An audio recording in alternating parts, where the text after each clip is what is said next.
நண்பா தளபதி ஃபேன்ஸ் எல்லாத்துக்குமே வணக்கம். சப்ஸ்கிரைப் பண்ணாத தளபதி ஃபேன்ஸ் வந்து சப்ஸ்கிரைப் பண்ணிக்க நண்பா. அதாவது வந்து நம்ம தளபதி விஜய்க்கு வந்து ஒரு கிராமத்தில் இருந்து வந்து உலகம் முழுக்க வந்து ஃபேன்ஸ்லாம் இருந்துட்டு இருக்காங்க. அதிலும் நடிகர்களும் வந்து நிறைய பேர் இருக்காங்க. அதுவும் வந்து உயிர் தொண்டன் அந்த லெவலுக்கு வந்து தளபதியை ரசிக்கிற நடிகர்கள் இருந்துட்டு இருக்காங்க.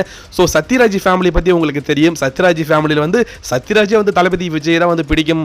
எம்ஜிஆர் சிவாஜின்னு உருட்டிட்டு இருந்தார். அதன் பிறகு வந்து டிஎம்கேக்கு போயிட்டு அவர் கொத்தரிமை மாதிரி ஆயிட்டாரு.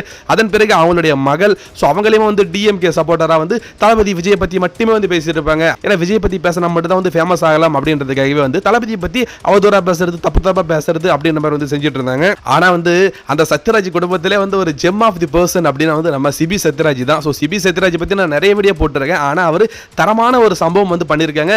தன்னுடைய சொந்த தங்கச்சி தானே அப்படின்னு கூட நினைக்கல. எனக்கு தளபதி விஜயனை தான் முக்கியம், தளபதியோட தொண்டன், அப்புறம் தான் வந்து நான் உனக்கு வந்து அண்ணன் அப்படின்ற மாதிரி வந்து வேற மாதிரி வந்து சம்பவம் பண்ணியிருக்காரு. என்ன நடந்திருக்கு அப்படின்னா வந்து திவ்யா சத்யராஜ் வந்து ஒரு போஸ்ட் வந்து போட்டிருந்தாங்க. அதுல என்ன சொல்லியிருந்தாங்கன்னா, நீங்க எப்பதான் அரசியலுக்கு வந்தீங்க, இதுக்கு முன்னாடி என்ன நலத்திட்ட உதவிகளை வந்து பண்ணிருந்தீங்க, அப்படிலாம் ஏதாச்சும் பண்ணிருந்தீங்கன்னா ஒரு போஸ்ட் ஒண்ணா போடுங்க, நான் பாக்குறேன் அப்படின்னு மாதிரி வந்து சொல்லியிருந்தாங்க. அதுக்கு செம்ம தக் லைஃப் ரிப்ளை கொடுக்குற மாதிரி வந்து நம்ம சிபி சத்யராஜ் அண்ணா வந்து அவருடைய இன்ஸ்டாகிராம் பக்கத்துல ஸ்டோரி வந்து போட்டிருக்காரு. அதுல நம்ம தளபதி விஜய் வந்து அதாவது வந்து 2000 அந்த வருஷத்துல வந்து இப்போ வரைக்கும் வந்து எவ்வளவு நலத்திட்ட உதவிகள் வந்து பண்ணியிருக்காரு, என்னென்ன விஷயங்கள்லாம் வந்து பண்ணியிருக்காரு அப்படின்ற மாதிரியான ஒரு போஸ்ட், ஒரு வீடியோ அப்படின்றது வந்து அப்லோட் பண்ணியிருக்காரு. நீங்க அரசியலுக்கு வர்றதுக்கு முன்னாடி மக்களுக்கு என்ன பண்ணிருக்கீங்கன்னு ஒரு லிஸ்ட் பப்ளிக்கா சப்மிட் பண்ணுங்க.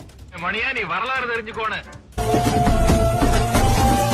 அதாவது வந்து நான் வந்து உன்னுடைய அண்ணனா இருக்கலாம், ஆனா எனக்கு என் தளபதி விஜய் தான் அண்ணன், அவரை நீ தப்பா பேசினா நான் சும்மா இருக்க மாட்டேன் அப்படின்ற மாதிரி வந்து அவங்களோட தங்கச்சிக்கு வந்து தரமான ரிப்ளை வந்து கொடுத்துருக்காரு. இதெல்லாம் எடுத்து போட்டு வந்து தளபதி ஃபேன்ஸ் வந்து வேற லெவலில் ட்ரெண்ட் பண்ணிட்டு இருக்காங்க. பாருங்க சத்யராஜ், உங்க ஃபேமிலியில நீங்க 2 பேர் வந்து என்னதான் வந்து திமுக சொம்படிச்சாலும் சரிதான், எங்க சிபி சத்யராஜ் அண்ணா வந்து எங்க தளபதி விஜய்க்கு வந்து இவ்வளவு சப்போர்ட் பண்ணிட்டு இருக்காரு, வேற லெவல் சிபி சத்யராஜ் அண்ணா அப்படின்ட்டு வந்து கமெண்ட் செக்ஷன்ல வந்து சிபி சத்யராஜ் வந்து புகழ்ந்து பேசிட்டு இருக்காங்க. ஸோ இதை பத்தி நீங்க என்ன நினைக்கிறீங்கன்றத கமெண்ட்ஸ்ல சொல்லுங்க நண்பா. சப்ஸ்கிரைப் பண்ணாதவங்க சப்ஸ்கிரைப் பண்ணுங்க நண்பா. தேங்க்யூ.